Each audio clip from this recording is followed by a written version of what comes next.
فاطمة یا صاحب الزمان ادرکنی ولا تہلکنی یا محمد یا علی یا فاطمة یا صاحب الزمان ادرکنی ولا تہلکنی یا محمد یا علی یا فاطمة یا صاحب الزمان ادرکنی ولا تہلکنی بحق جددت المعصومہ والمخدومہ والمظلومہ والمحرومہ یا رب الحسین بحق الحسین اشفی صدر الحسین بظہور الحجت القائم المنتظر اللہم صلی علی محمد وآل محمد ماشاءاللہ لا حول ولا قوة الا باللہ العلی العظیم اعوذ باللہ من الشیطان اللعین الرجیم بسم اللہ الرحمن الرحیم الحمدللہ رب الخلائق والبریہ وعالم الجہر والخفیہ وبیدہ ملکوت الارضین والسماوات ونشکرہ علی جزیل الانعام الصلاة والسلام على النبي الأمي القرشي الهاشمي الأبطحي المكي المدني المبعوث على العرب والعجم بالقاسم محمد اللهم صل على محمد وعلى آلہ طیبین الطاہرین المعصومین المنتجبین المنتخبین المظلومین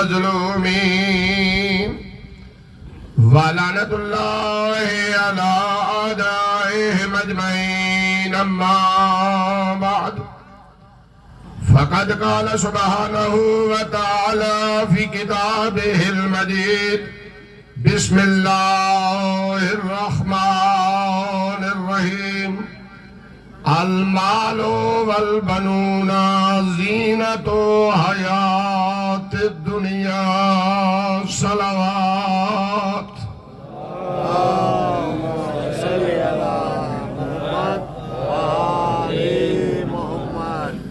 سب سے پہلے دعا ہے کہ آپ جتنے تشریف فرما ہیں خدا آپ کا بارگاہ سیدہ زینب سلام اللہ علیہ ہمیں آیا اپنی بارگاہ میں قبول و منظور فرمائے دوستان کی طرف سے بانیان کی طرف سے یہ جو صف ماتم مچھائی گئی ہے مولا اس کو اپنی بارگاہ میں قبول و منظور فرمائے بی بی آپ کو دنیا میں کسی کا محتاج نہ کرے جو حسین کے غم میں روتے ہیں وہ دنیا کے کسی غم میں نہ روئیں تمام مولا آپ کو خوشیاں نصیب کرے ہمارے ولی وارث کو ہم سے راضی فرمائے اور مولا کے ظہور میں تعجیل فرمائے بلند تر صلوات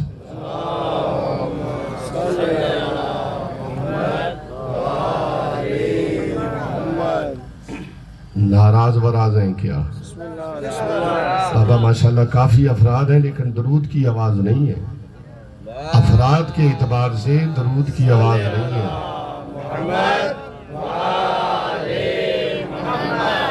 ایک آواز سے سب مل کے درود پڑھیں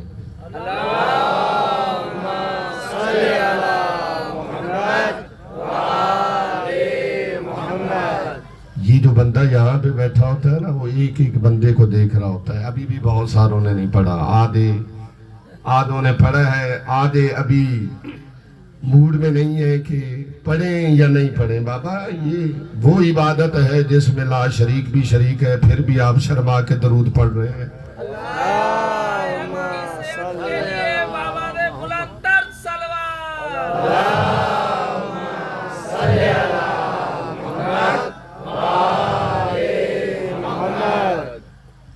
قرآن مجید کی ایک مشہور و معروف آیت کو تلاوت کرنے کا شرف حاصل کیا ہے۔ آج کا میرا موضوع ہے، میرے سے پہلے مولانا احسان صاحب نے بہت اچھا بیان کیا کہ ساری چیزیں جو آپ کو نظر آ رہی ہیں عزاداری ہو، یہ ساری منہون منت ہیں شریکت الحسین کی۔ آج کی مجلس پڑھنا چاہتا ہوں حسین کی لاڈلی بہن زینب بنت علی پہ۔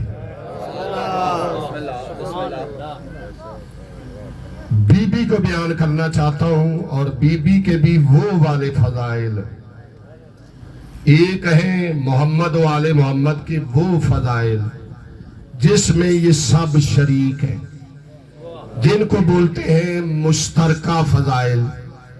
توجہ ہے، جن کو کیا بولتے ہیں؟ مشترکہ فضائل۔ امتیازات حضرت زینب بنت علی بیان کرنا چاہتا ہوں۔ امتیازات حضرت بولے، اس مجلس کا مزہ ہی کیا ہے کہ جس مجلس میں مجمع صاحب نہ بولے۔ بابا بارگاہ حسین میں بیٹھے، قبرستان میں نہیں بیٹھے آپ۔ وہ قبرستان میں 10 محرم کو کوئی اور جاتے ہیں، آپ تو بارگاہ حسین میں آتے ہیں۔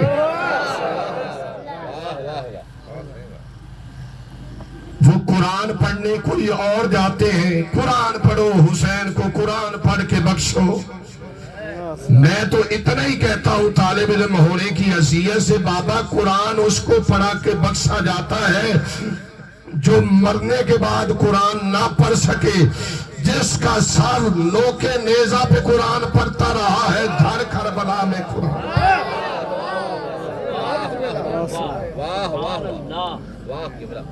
پڑھا حسین کے سر نے قرآن نیزے پر۔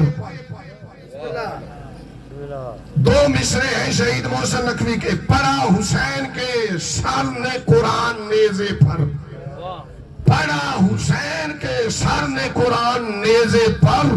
یزید سوچ رہا ہے کہ پھر کٹا کیا ہے۔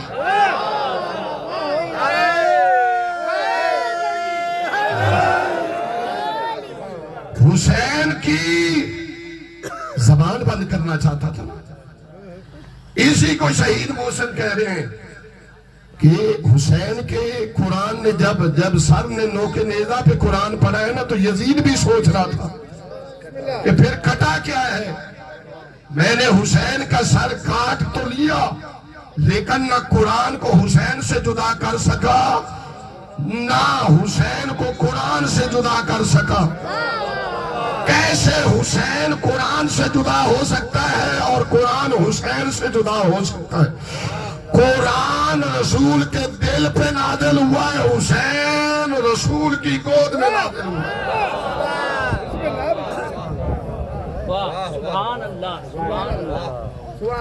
جناب زینب سلام اللہ علیہ کے امتیازات زینب بیان کرنا چاہتا ہوں۔ امتیاز کسے کہتے ہیں؟ جو ایک چیز کو دوسری چیزوں سے جدا کرے۔ جیسے میں نے عرض کیا ہے کہ کچھ ان کے مشترکہ فضائل ہیں۔ ہم شیعوں کے نصیب بڑے اچھے ہیں، بڑے اچھے ہیں۔ ہم نے جن کو مانا ہے وہ ایک دوسرے سے بھی بعض فضائل میں جدا ہے۔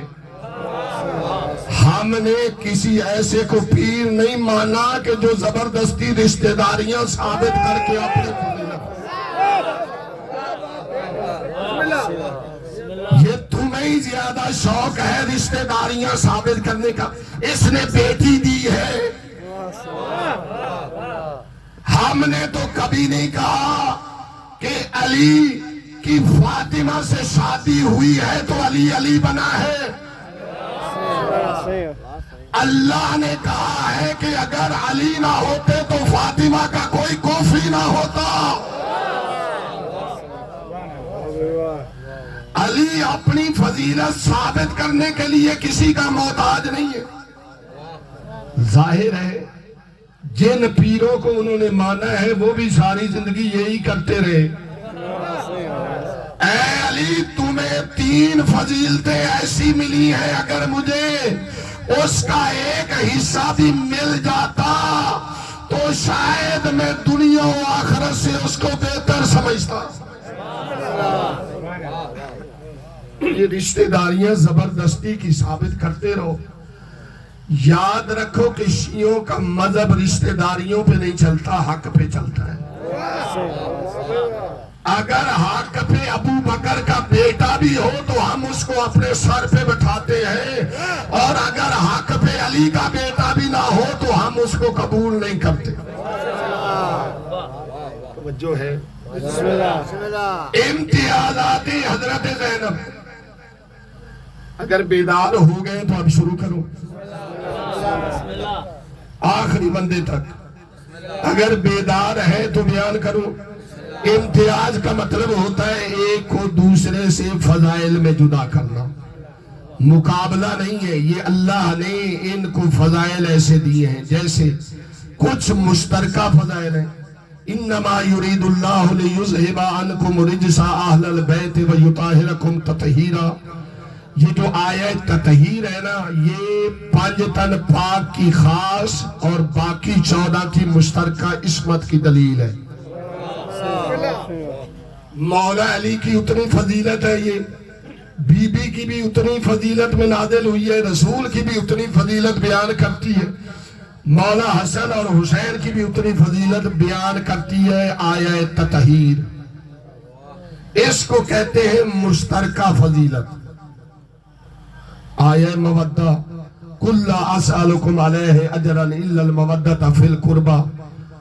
اب میں تم سے کسی چیز کا سوال نہیں کرتا، صرف قربہ سے مودت کرو.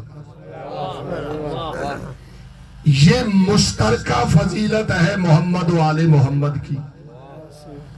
میں مشترکہ فضیلت میں بیان نہیں کرنا چاہتا، میں خاص فضیلتیں بیان کرنا چاہتا ہوں. خاص کون سی ہوتی ہے؟ بابا خانہ کعبہ کے سینٹر میں پیدا ہونا علی کا امتیاز ہے. نہ آدم کی یہ فضیلت ہے، نہ نوح کی یہ فضیلت ہے، نہ محمد مصطفیٰ کی یہ فضیلت. ایک علی ہے جو خانہ کعبہ کے سینٹر میں پیدا ہوا ہے. کس میں پیدا ہوا ہے؟ سوچ رہا ہوں میں کتنا مجمع میرا، میں اپنے مجمع کو پڑھ رہا ہوں. سینٹر میں صرف علی پیدا ہوئے ہیں، یہ علی کی فضیلت ہے. علمدار، یہ علمدار کا لفظ سنتے ہیں تو ذہن میں کون آتا ہے؟ یہ بھی ایک الگ مجلس ہے. میں ابھی صرف آپ کے ذہن میں یہ چیز ڈالنا چاہتا ہوں. علمدار کہیں تو کون ذہن میں آتا ہے؟ شیعہ کے ذہن میں، سنی کے ذہن میں، دیوبند کے ذہن میں، بڑوں کے ذہن میں، بچوں کے ذہن میں، جوانوں کے ذہن میں کون آتا ہے؟ علمدار بولے تو عباس ذہن میں آتے ہیں. لفظ غازی بولے تو کون ذہن میں آتا ہے؟ غازی. فاتح تو بہت دنیا میں گزرے ہیں. علی فاتح، نبی اپنے دور کے فاتح. مولا نے 84 جنگوں میں سے 82 جنگوں میں شریک ہو کے ہر ایک جنگ علی نے جیتی ہے. علی 82 جنگوں کا فاتح ہو کے بھی قیامت تک اپنے نام کے ساتھ لفظ غازی کو خاص نہیں کر سکا. غازی کا لفظ صرف عباس کے لیے خاص ہے. غازی عباس علمدار. عباس علمدار یہ ہے جناب عباس کے خاص فضائل. کسی اور کے پاس یہ فضائل نہیں ہے. بی بی زینب کے خاص فضائل بیان کرنا چاہتا ہوں. تمہید میں نے پیش کر دی ہے، اب اس آیت پہ آ رہا ہوں. المال والبنون زینت حیات الدنیا. یہ جو مال ہے، یہ جو دولت ہے، یہ دنیا کی زندگی کی زینت ہے. دنیا کی زندگی کی زینت ہے. مال اگر کسی کے پاس ہے تو یہ زینت ہے. دنیا کی زینت ہے، آخرت کی زینت نہیں. آخرت کی زینت محمد و آل محمد کی محبت اور ولایت ہے. دنیا کی زینت مال. اللہ کہہ رہے قرآن کی آیت ہے والبنون، اور بیٹے دنیا کی زندگی کی زینت ہے. زینت سمجھتے ہیں؟ زینت کسے کہتے ہیں؟ بابا میں بالکل ایسی مثال دوں. ایک دفعہ گھر میں عورتیں رہتی ہیں، وہ ایسے ہی رہتی ہیں. شادی میں جب جاتی ہیں، ایک بچی ہے جوان ہے گھر میں رہتی ہے، جب اس کی شادی ہوتی ہے تو اس کو پارلر میں جو تیار کیا جاتا ہے یہ زینت ہے. مال اور بنون انسان کی زندگی، دنیا کی زندگی کی زینت ہے. کسی کی 4 بیٹیاں ہوں، ہر ایک کہتے ہیں اللہ اس کو ایک بیٹا بھی دے. کیوں دے؟ تاکہ اس کا دنیا میں نام رہ جائے. یہ جو نام رہ جائے یہ ہے زینت. بیٹیاں سے بھی نام رہ جاتا ہے، لیکن یہ جو بولا جاتا ہے کہ اس کا ایک بیٹا ہو جاتا تو اس کا نام دنیا میں باقی رہتا. اس کو کہتے ہیں زینت. اب سمجھ میں آ گیا؟ قرآن کہہ رہا ہے المال والبنون زینت حیات دنیا. مال اور بیٹے دنیا کی زینت ہے. کس کی زینت ہے؟ حیات زندگی، دنیا کی زندگی کی بیٹے زینت ہے. مولا کے کتنے بیٹے ہیں؟ 18 بیٹے 19 بیٹیاں. بابا علی کے ماننے والوں میرا جملے کی قدر کرنا. اللہ کہہ رہا ہے کہ بیٹے زینت ہے. مولا کے بیٹے ہیں 18، بیٹیاں ہیں 19. مولا کے بیٹوں کے ہوتے ہوئے بیٹے زینت نہیں، بیٹی زینب زینت ہے.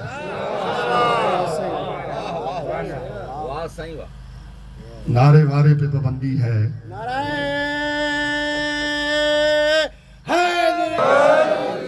آخری ہمارے مجھے تو لگتا ہے کہ یہاں پہ کوئی پابندی والا بندہ ضرور گزرا.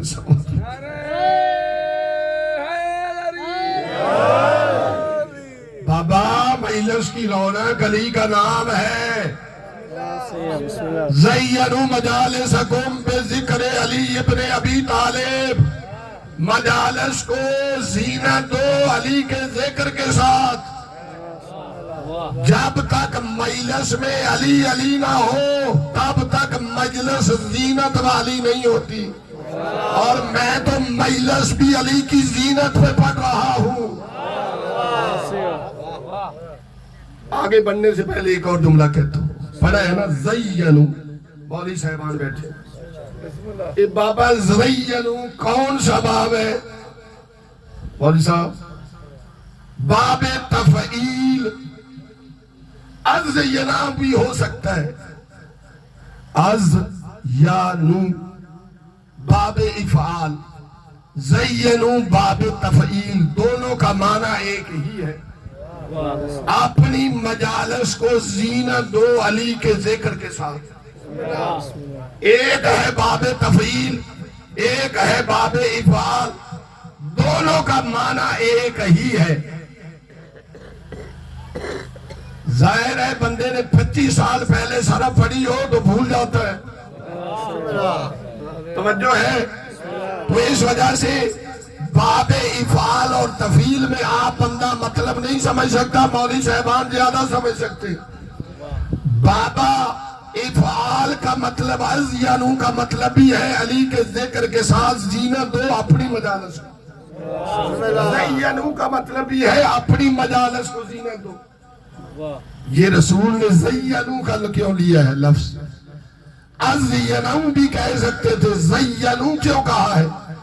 اصل میں مسئلہ یہ ہے کہ از ینو کا مطلب ہے مرہ، ایک دفعہ زینت دینا مجالس کو علی کے نام سے، افعال کرتا ہے ایک مرتبہ پہ دلالت، تفعیل کرتا ہے تکرار پہ دلالت۔ رسول تفعیل کا باب لا کے بتانا چاہتے ہیں کہ ایک نعرہ لگا کے تھک نہیں جانا، بار بار علی کے نام سے مجلس کو زینت دو۔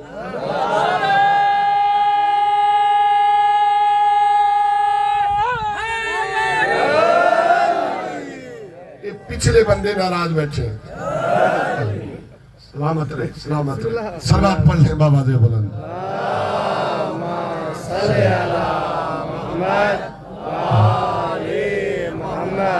مولا کے 18 بیٹے 19 بیٹیاں، لیکن مولا کی زینت کون ہے؟ زینت کون ہے؟ بیٹی۔ اور بیٹے بھی عام بیٹے نہیں، حسن اور حسین جیسے بیٹے۔ میں کہتا ہوں جو حسن اور حسین کے ہوتے ہوئے علی کی زینت کہلوائے اس کو زینب کہتے ہیں، جو حسن اور حسین کے ہوتے ہوئے علی کی زینت بنے اس کو زینب کہتے ہیں۔ اللہ نے جتنی چیزیں بنائی ہیں دنیا میں، یہ عشرے کا خلاصہ آپ کے سامنے پڑھ کے جا رہا ہوں، ابھی ایک امتیاز پہ ہوں، جتنی دنیا بنائی ہے اللہ نے ہر ایک کو زینت دی ہے کسی نہ کسی چیز سے۔ اِنَّا زَيَّنَ السَّمَاءَ بِزِینَةِ الْكَوَاكِبِ، یہ آسمانوں کو اللہ نے زینت دی ہے ستاروں کے ساتھ۔ اگر آسمان پہ ستارے نہ ہوتے تو آسمان خوبصورت نہ لگتا، یہ آسمان کو خوبصورتی دیتے ہیں ستارے۔ یہ زمین پہ قرآن کہتا ہے کہ اگر یہ کھچر، گھوڑا سواری، انسان، سارے حشرات الارض اگر نہ ہوں تو زمین کی خوبصورتی ختم ہوتی ہے۔ جتنا کچھ زمین پہ ہے یہ زمین کی خوبصورتی ہے، زینت ہے۔ اللہ نے ہر چیز کو زینت دے کے دنیا میں بھیجا ہے۔ اللہ کے نبی سے پوچھا گیا ہے، اللہ کے نبی یہ بتائیں، اللہ نے جب ہر چیز کو زینت دی ہے، ہر چیز کو خوبصورتی دی ہے، تو یہ بتائیں ان ساری خوبصورتیوں میں بڑی خوبصورتی کون سی ہے؟ آخری بندے تک میری طرح متوجہ رہے۔ رسول سے پوچھا جا رہا ہے کہ ان ساری خوبصورتیوں کی خوبصورتی کون ہے؟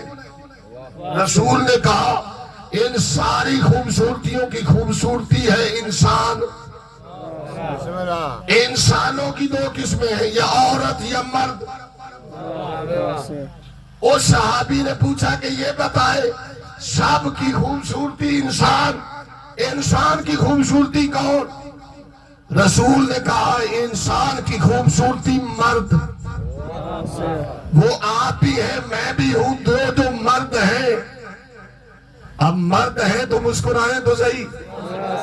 مرد کو اللہ نے سب کی خوبصورتی قرار دیا ہے۔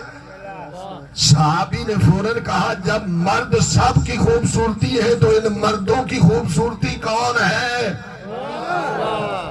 اس وقت اللہ کے نبی نے کہا دیکھو ہر چیز کو اللہ نے خوبصورتی دی ہے، تمام خوبصورتیوں کی خوبصورتی ہے انسان، انسانوں کی خوبصورتی ہے مرد، مردوں کی خوبصورتی ہے میرا بھائی علی ابن ابی طالب۔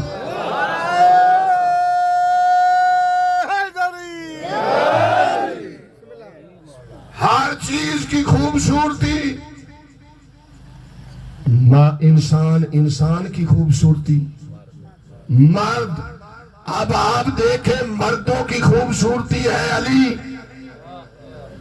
اس بی بی کے کیا کہہ رہے جو اس خوبصورتی کی خوبصورتی ہے؟ علی کی زینت زینب جب ولادت ہوئی تو اللہ نے پیغام، مولا نے بی بی فاطمہ نے کہا یا علی بیٹی کا نام رکھے، کہا میں نے کبھی رسول پہ سبقت لی ہے؟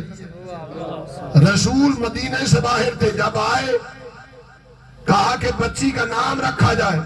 رسول نے کہا اگر تم میرے پہ سبقت نہیں لیتے تو میں نے خدا پہ کبھی سبقت لی ہے؟ اگر حسن حسین کے نام اللہ نے رکھے ہیں تو اس کا نام بھی اللہ ہی رکھے گا۔ اللہ نے فوراً جبرائیل کو بھیجا، جاؤ میرے حبیب کو پیغام دو، دیکھو اس بچی کا اصل نام حجابوں کے پیچھے ہے، اصل نام دنیا کے سامنے میں نہیں بتاؤں گا۔ آواز قدرت آئی، فقط اس کو پکارنے کے لیے نام رکھ دو زینب۔ میں نے توڑ کے اس لیے کہا ہے کیونکہ یہ مرکب ہے دو لفظوں کا، ایک ہے زین ایک ہے اب، مفرد نہیں ہے زینب۔ زین کا مطلب ہے خوبصورتی، اب کا مطلب ہے بابا، جو اپنے بابا کی خوبصورتی ہو اسے زینب کہتے ہیں۔ یہ علی کی خوبصورتی ہے، جو خود علی ہے، جو خود کائنات میں علی ہے، اس کی خوبصورتی کے کیا کہنے۔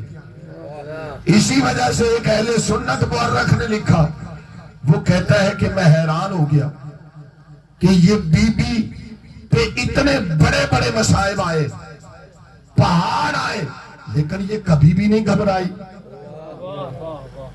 نہ یہ شام غریبہ کو گھبرائی، فضائل بیان کر رہا ہوں، نہ 11 محرم کو گھبرائی، نہ دربار کوفہ میں گھبرائی، یہ بی بی کبھی بھی نہیں گھبرائی۔ میں اس کو کہتا ہوں کیسے گھبراتی؟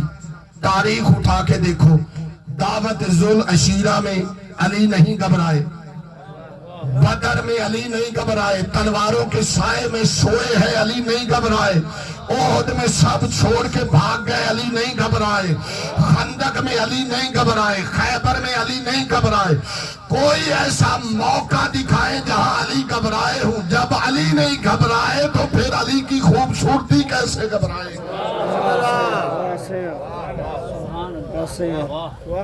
جو علی کی زینت ہے وہ کیسے گھبرائے گی؟ کافی ہے یا اور پڑھو؟ بسم اللہ۔ ٹائم میرا پورا ہو گیا ہے یا پڑھو؟ یہ پوری شب بیداری اسی مجلس میں گزر سکتی ہے، یہ میں آپ کو بتا دوں۔ صلوات پڑھیں بابا زمان۔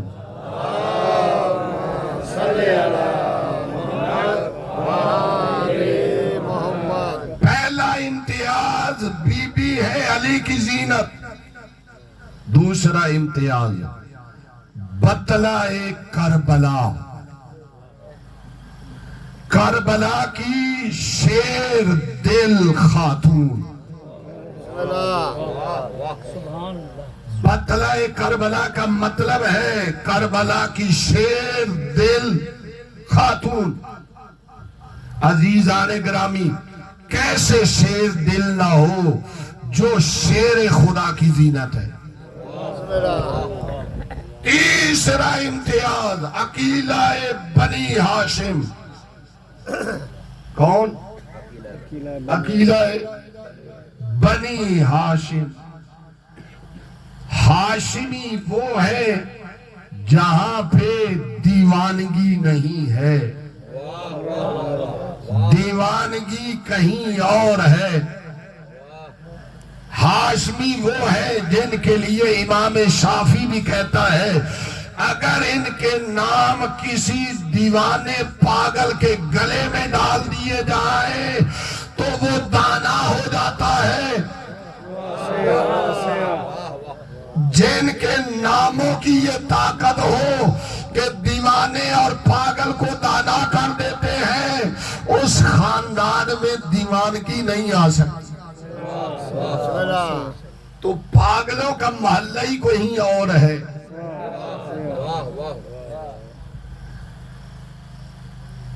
جس کا پورے خاندان کا یہ اثر ہو، وہ بی بی اس خاندان میں عقیلہ بنی ہاشم ہے۔ کیا ہے؟ عقیلہ بنی ہاشم۔ اب میں اگر جناب عباس کو نہ ملاؤں تو جملہ پورا نہیں ہوتا۔ قمر بنی ہاشم قمر بنی ہاشم. آپ کے میرے خاندان میں ایک بندہ مولوی ہو نا تو پورے خاندان والے بولتے ہیں مجلس ہے، نکاح ہے، جنازہ ہے، اپنے رشتہ دار کو بلا لیں. ایک ڈاکٹر ہو تو سب بولتے ہیں اپنا بچہ ہے نا حیدرآباد میں لے جاؤ آپ وہاں پہ اس کو مریض کو. جس خاندان میں ایک ڈاکٹر ہو، ایک مولانا ہو، ایک انجینئر ہو، وہاں پہ شہرت آسان ہے. جہاں پہ سارے ہی ڈاکٹر ہوں وہاں پہ ڈاکٹر کا مشہور ہونا آسان نہیں، بڑا مشکل ہے. آسان نہیں، بہت مشکل ہے. اب دیکھیں عباس ہے قمر بنی ہاشم، بی بی ہے عقیلہ ہے بنی ہاشم، اور اس خاندان میں ہے جس میں جناب ابو طالب جیسا سید البطحاء بھی ہے. جن ہاشمیوں میں جناب عبداللہ جیسا امین رسالت بھی ہے. جن ہاشمیوں میں محمد جیسا سید الانبیاء والمرسلین بھی ہے. جن ہاشمیوں میں حسن حسین جیسے سیدہ شباب عادل جنہ بھی ہے. جن ہاشمیوں میں امام علی جیسا زین العابدین بھی ہے. جن ہاشمیوں میں محمد جیسا باقر العلوم بھی ہے. جن ہاشمیوں میں جعفر جیسا صادق بھی ہے. جن ہاشمیوں میں موسیٰ جیسا کاظم بھی ہے. جن ہاشمیوں میں علی جیسا رضا بھی ہے. جن ہاشمیوں میں محمد جیسا تقی بھی ہے. جن ہاشمیوں میں علی جیسا نقی بھی ہے. اور جن ہاشمیوں میں حسن جیسا عسکری بھی ہے. اور جن ہاشمیوں میں اپنے زمانے کی حجت امام موجود ہے. وہاں پہ قمر بنی ہاشم عباس ہے، عقیلہ بنی ہاشم زینب ہے.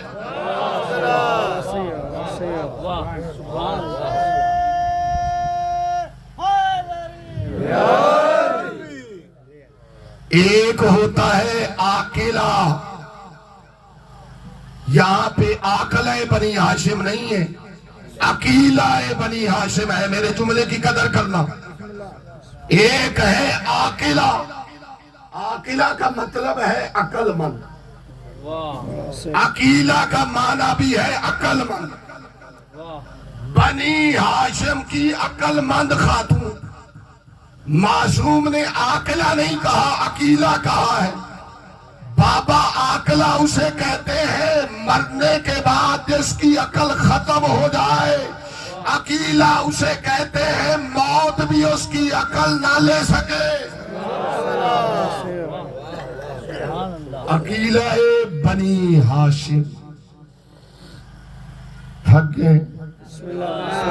عالمہ غیر معلمہ، فاہمہ غیر مفہمہ. عالم غیر معلمہ وہ جس نے دنیا کی کسی یونیورسٹی میں نہ پڑھا ہو. وہ عالمہ جس نے دنیا میں آ کے نہ پڑھا ہو اس کو کہتے ہیں زینب. میں کہتا ہوں مسلمانوں اتنا تو خیال کرو، جس نانا کی نواسی دنیا میں پڑھنے کے لیے محتاج نہیں اس کا نانا ان پڑھ کیسے ہو سکتا ہے؟ بس آخری اور آپ کی زحمت تمام. صلوات پڑھنے محمد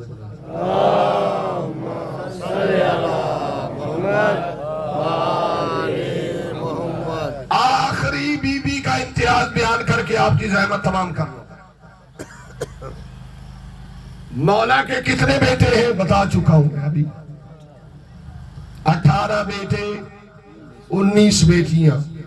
مفتی جعفر حسین مرحوم نے سیرت امیر المومنین میں نام بھی لکھے ہیں، آپ جا کے پڑھ سکتے ہیں. اتنا وقت نہیں ہے کہ مجلس میں آپ ایک ایک کا نام بتاؤں. بہرحال مفتی جعفر صاحب نے نام سب کے لکھے ہیں، بیٹوں کے بھی اور بیٹیوں کے بھی. مولا کے 18 بیٹے ہونے کے باوجود علی کے لہجے کی جو مالکہ ہے اسے زینب کہتے ہیں. علی کے لہجے کی مالکہ کو زینب کہتے ہیں۔ آپ نے تو میرا یہ جملہ آرام سے سن لیا ہے، سر بھی ہلا لیا ہے۔ علی کے لہجے کی مالکہ بی بی، حسن لہجے کے مالک نہیں علی کے، حسین علی کے لہجے کے مالک نہیں، عباس علی کی شجاعت کے وارث ہیں لیکن علی کے لہجے کے مالک نہیں ہیں۔ اور محمد حنفیہ علی کے لہجے کے مالک نہیں۔ مولا کے 18 بیٹے اور 19 بیٹیوں میں سے ایک زینب بنت علی ہے جو علی کے لہجے کی مالک ہے۔ اس کائنات میں دو ہی تو ہیں جو علی کے لہجے کے مالک ہیں، دو ہی ہیں جو علی کے لہجے کے مالک ہیں، کوئی اور مالک ہے ہی نہیں، کسی اور کے پاس علی کا لہجہ ہے ہی نہیں۔ ایک ہے بی بی زینب جس کے پاس علی کا لہجہ ہے، دوسرا ہے سبحان الذی اسری بعبدہ لیلا من المسجد الحرام الی المسجد الاقصی الذی بارکنا حولہ لنریہ من آیاتنا۔ پاک ہے وہ ذات جو لے گئی اپنے بندے کو مسجد الحرام سے مسجد اقصی تک۔ کیوں لے گئی؟ تاکہ اس کو دکھائے اپنی آیات میں سے کچھ آیات، اپنی نشانیوں میں سے کچھ نشانیاں۔ اللہ کہتا ہے کہ میں نے بلایا ہے نشانیاں دکھانے کے لیے، مولوی کہتا ہے اللہ نے اپنا دیدار کروانے کے لیے بلایا ہے۔ گئے لقد رأى من آیاتہ الکبریٰ، رسول خدا نے وہاں پہ آیت کبریٰ کو دیکھا۔ آخر میں آخری منزل تک پہنچ گئے، میں نے مجلس تمام کر دی، میں نے سب تفصیلات چھوڑ دی، میں آپ کے چہرے پر چکا ہوں، آپ کو مجھے بتانے کی ضرورت نہیں ہے۔ آخر میں ایک مقام تک پہنچے، یہ آیت پڑھ دی ہے کہ ادھر ہے پردہ جیسے آپ نے قرات لگائی ہے، ادھر ہے کوئی، آپ میں سے بھی جو سمجھتا ہے اللہ ہے وہ سمجھتا رہے۔ ارشد جعفری یہاں پہ بیٹھ کے کہہ رہا ہے کہ شیعہ عقیدے کے مطابق اللہ نہیں ہو سکتا۔ قرآن بھی کہہ رہا ہے کہ اس نے آیت کبریٰ کو دیکھا۔ جب قرآن کہہ رہا ہے کہ آیت کبریٰ کو دیکھا تو پھر ہم کیسے مانیں کہ اللہ کو دیکھا؟ آخری منزلوں تک دنا فتدلی فقاب قوسین او ادنی، دو کمانوں سے بھی کم فیصلہ رہ گیا، بلکہ اس سے بھی کم۔ فوراً گفتگو ہوئی، جیسے ہی گفتگو ہوئی، ادھر ہے رسول خدا، پردے کے پیچھے کوئی بول رہا ہے، میں نے شعر پڑھنا ہے اور مجلس تمام کر دینی ہے۔ شاعر کہتا ہے کہ جیسے ہی رسول سے گفتگو ہوئی، رسول نے پردے کے باہر ہی کھڑے ہو کے کہا کرتا ہوں حمد تیری گاہ منتہا ہے تو، کرتا ہوں حمد تیری گاہ منتہا ہے تو، آیا ہوں تیرے پاس میرا مدعا ہے تو۔ اگر اور زیادہ ہی خاموش ہوں گے تو مولوی کے اختیار میں ہے یہاں سے اترنا۔ ہو جائے خاموش، صلوات پڑھ لیں بابا سے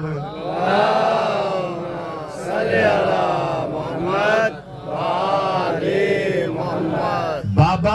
مولوی صاحب ادھر آ جائے تو اس کا اترنے کو اتنی جلدی دل نہیں کرتا،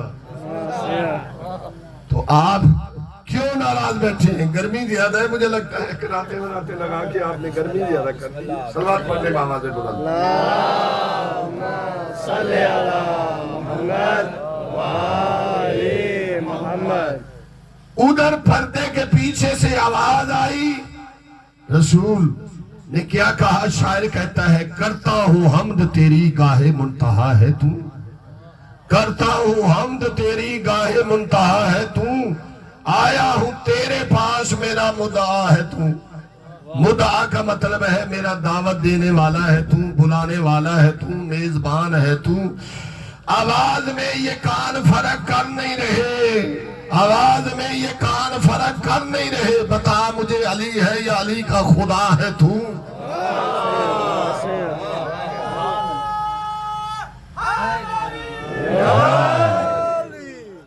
کرتا ہوں حمد تیری گاہ منتہا ہے تو، آیا ہوں تیرے پاس میرا مدعا ہے تو، آیا ہوں تیرے پاس میرا بلانے والا ہے تو۔ آواز میں یہ کان فرق کر نہیں رہے، آواز میں یہ کان فرق کر نہیں رہے، بتا مجھے علی ہے یا علی کا خدا ہے تو؟ کہتے ہیں چھوڑا تھا میں نے علی کو فرش زمین پر، چھوڑا تھا میں نے علی کو فرش زمین پر، آواز اس کی سنتا ہوں عرش بری پر۔ سبحان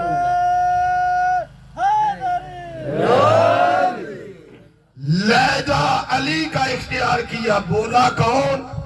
پوچھنے علماء سے، بابا اللہ بولا یا کوئی بولا؟ لیکن لہجہ علی کا، اور لہجہ تو بھی اختیار ہو سکتا تھا۔ آپ کا اگر کوئی مہمان پیارا آئے، آپ کوشش کرتے ہیں اس کے لیے زیادہ سے زیادہ اچھا انتظام کریں، توجہ ہے؟ اپنے مہمان کے لیے آپ مہمان نواز لوگ ہیں، آپ سے بہتر اس کا جواب نہیں دے گا۔ مہمان ہمیشہ میزبان کوشش کرتا ہے کہ اپنے میزبان کی سٹیٹس اور استطاعت کے مطابق اس کا انتظام کرے۔ آپ مجھے بتائیں کائنات میں اللہ سے بڑا کوئی میزبان ہے اور اللہ کا محمد سے زیادہ پیارا کوئی مہمان ہو سکتا ہے؟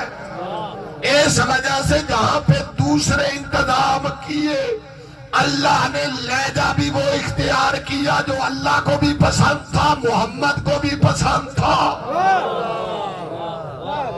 تاکہ میں بھی خوش ہو جاؤں، میرا حبیب بھی خوش ہو جائے۔ علی کا لہجہ وہ لہجہ ہے جس سے خدا بھی خوش ہوتا ہے اور رسول بھی خوش ہوتا ہے۔ کائنات میں علی کا لہجہ دو کے ہی پاس ہے، ایک اللہ کے پاس، ایک بی بی زینب کے پاس۔ فرق اتنا ہے، وہ لہجہ اختیار کرنے والا خالق ہے، یہ مخلوق ہے۔ صلوات پڑھ لے بابا سے بلند۔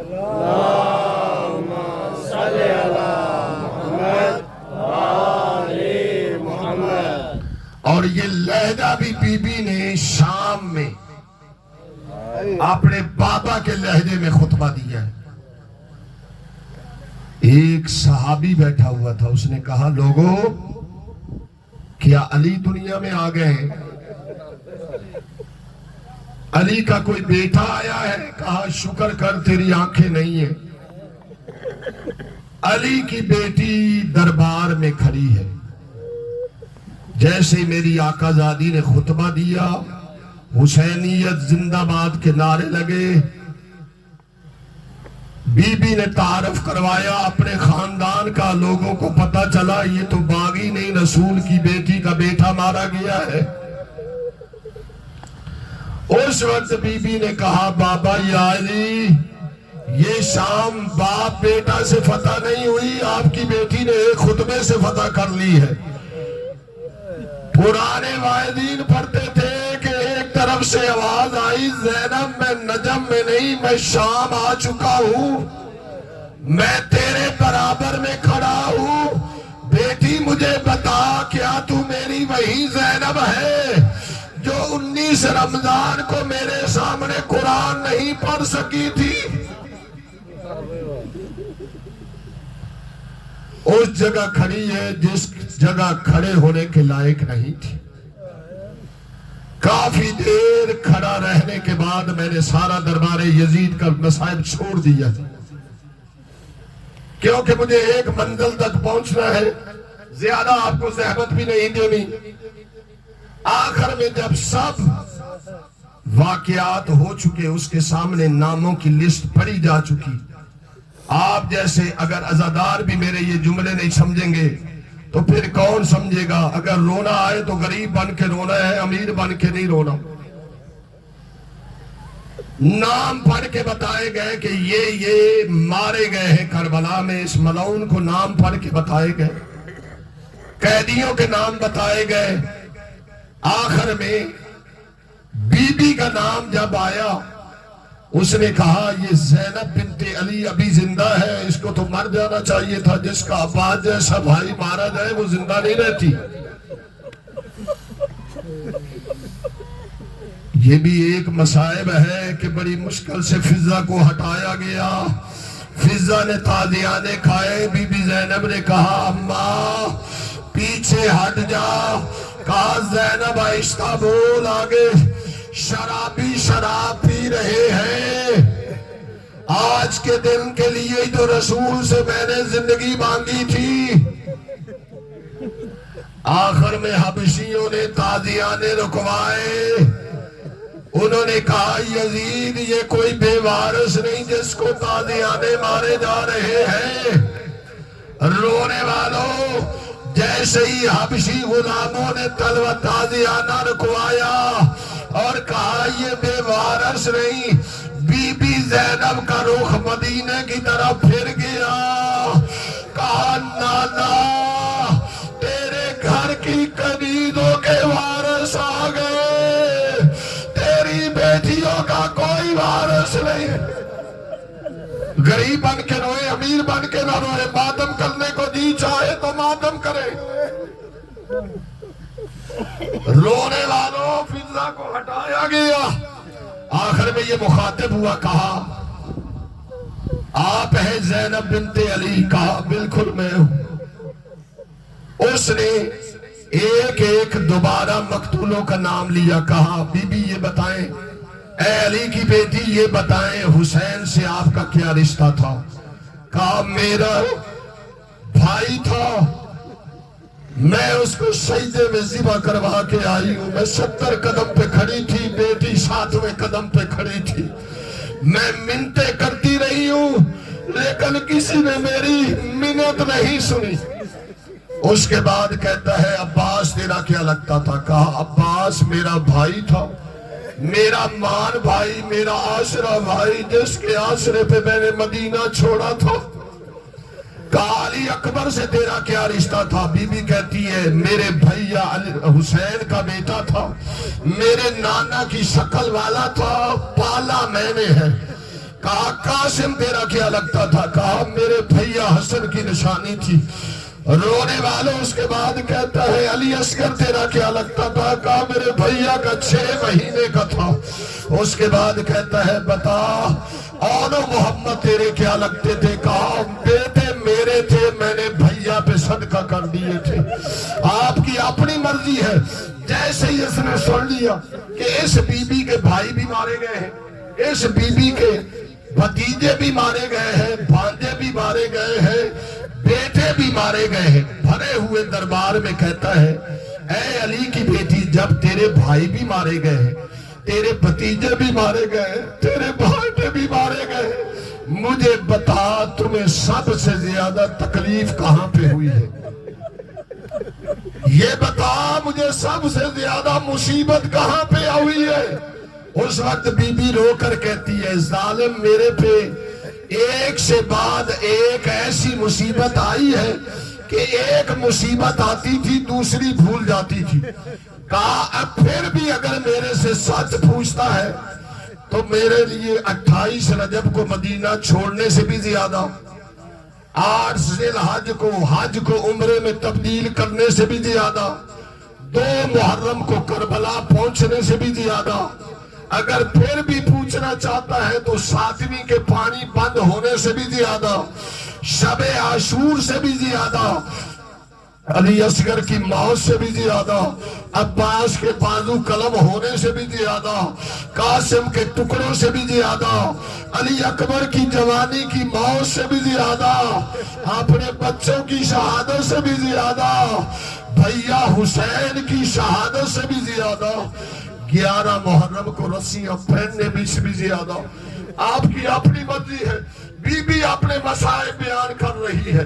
بی بی کہتی ہے کوفہ کے بازار اور درباروں سے بھی زیادہ، پھر پورے سفر سے بھی زیادہ، 15 اذانیں سننے سے بھی زیادہ، بازار کوفہ بازار شام سے گزرنے سے بھی زیادہ، اس دربار میں کھڑے ہونے سے بھی زیادہ، اگر میرے سے پوچھتا ہے تو سب سے بڑی مصیبت اور تکلیف یہی ہے کہ میں تیرے جیسے بغیرت شرابی کے سامنے بول رہی ہوں. میرا بابا تو میرا قرآن سننے کے لیے سیکھتا. رونے والوں، دربار کی پیشی گزار کے، زندان میں قید گزار کے، آخر میں بلایا گیا. کہا گیا سید سجاد کو بلاؤ. سید سجاد آئے. آج عادت سے ہٹ کے کرسی پیش کی گئی. سید سجاد کو کہا گیا سجاد ہم تمہیں رعا کرنا چاہتے ہیں. حسین کہتے ہیں میری پھوپھی زینب ہے جو میرے بابا کی شریکہ ہے، اس کے مشورے کے بغیر میں کوئی کام نہیں کرتا، پہلے اس سے مشورہ لوں گا پھر بتاؤں گا. سید سجاد آئے. پھوپھی کو کہا پھوپھی زینب ہماری رعائی کا حکم ملا ہے. بی بی کہتی ہے اگر ہمیں رعا کرنا ہے تو میری کچھ شرطیں ہیں. پہلی شرط یہ ہے کہ شہداء کے سر ہمارے حوالے کیے جائیں. دوسری شرط یہ ہے کہ 1 ہفتے تک مجھے خالی مکان دیا جائے تاکہ شام کی عورتوں کو بتا سکوں کہ میرا باغی نہیں تھا، نمازی تھا، میں سجدے میں قربان کر کے آئی ہوں. تیسری شرط یہ ہے کہ سجاد اس کو بولو ہمارا لوٹا ہوا سامان ہمیں واپس دے. رونے والوں بی بی نے 3 شرطیں بیان کی. سید سجاد گئے. کہا میری پھوپھی کی 3 شرطیں ہیں. پہلی شرط یہ ہے شہداء کے سر واپس کرو. اس نے کہا سجاد تیری شرط یہ ہمیں منظور ہے. کہا دوسری شرط یہ ہے کہ 1 ہفتے تک ہمیں خالی مکان دیا جائے تاکہ ہم اپنے بابا کی عزاداری کر سکیں. اس نے کہا یہ شرط بھی معلوم منظور ہے. کہا تیسری شرط یہ ہے کہ ہمارا لوٹا ہوا سامان واپس کیا جائے. عزاداروں جیسے سید سجاد نے کہا ہمارا لوٹا ہوا سامان واپس کیا جائے. وہ کہتا ہے سجاد یہ شرط پوری نہیں ہو سکتی، یہ شرط پوری نہیں ہو سکتی. امام کہتے ہیں کیوں؟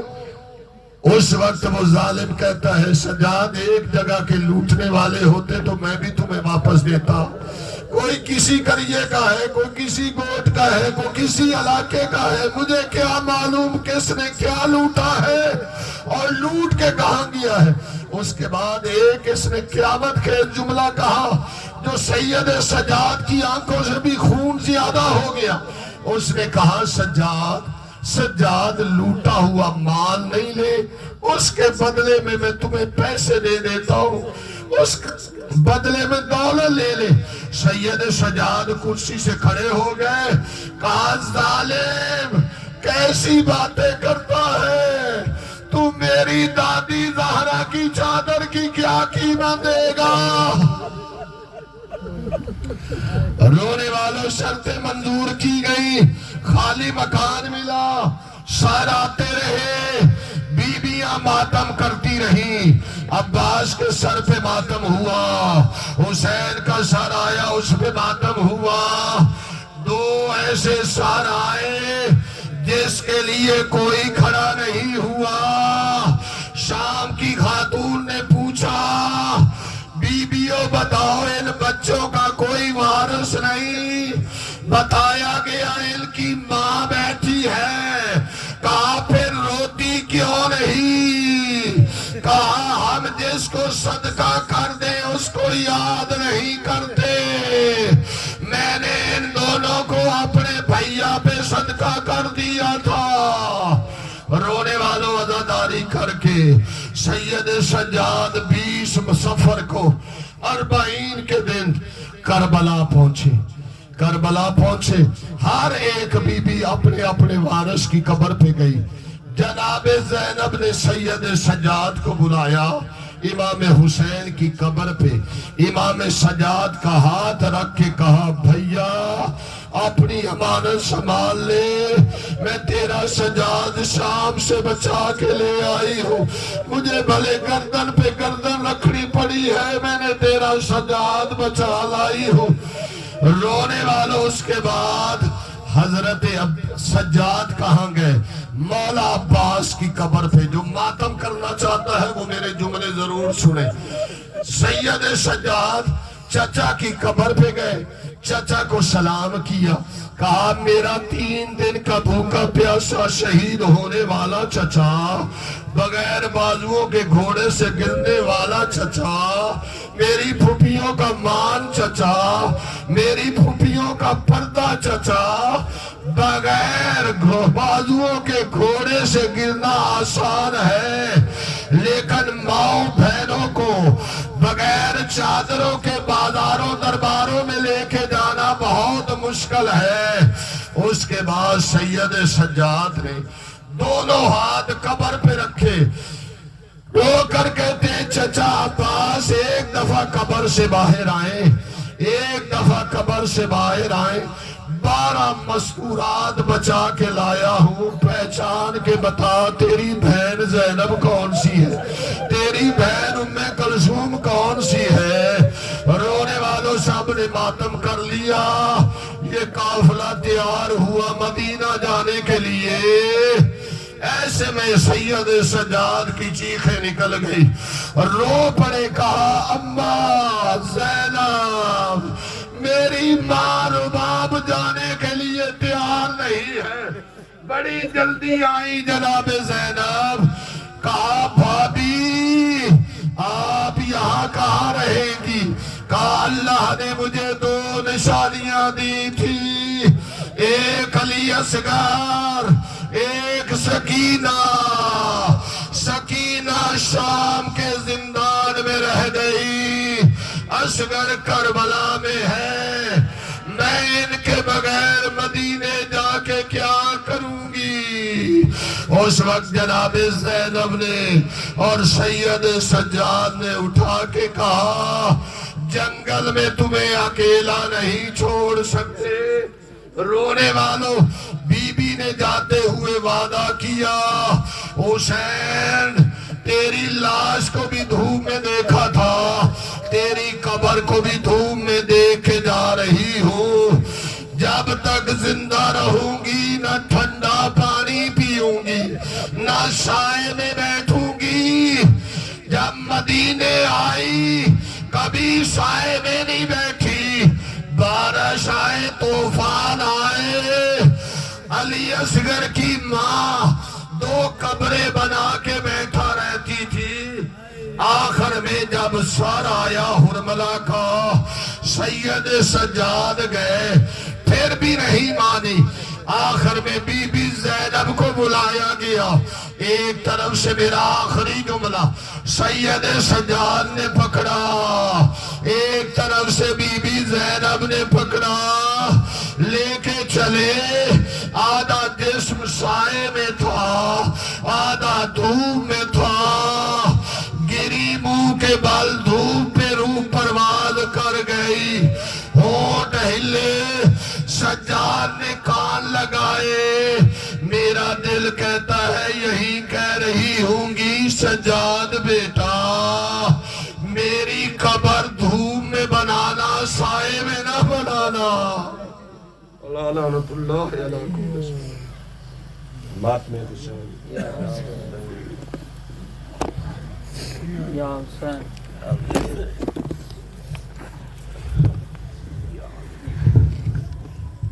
یا حسین یا حسین انتمن مولا حسین استاد کل مہن ایسا ساتھی نوا خالی کا یا حسین یا حسین یا حسین یا حسین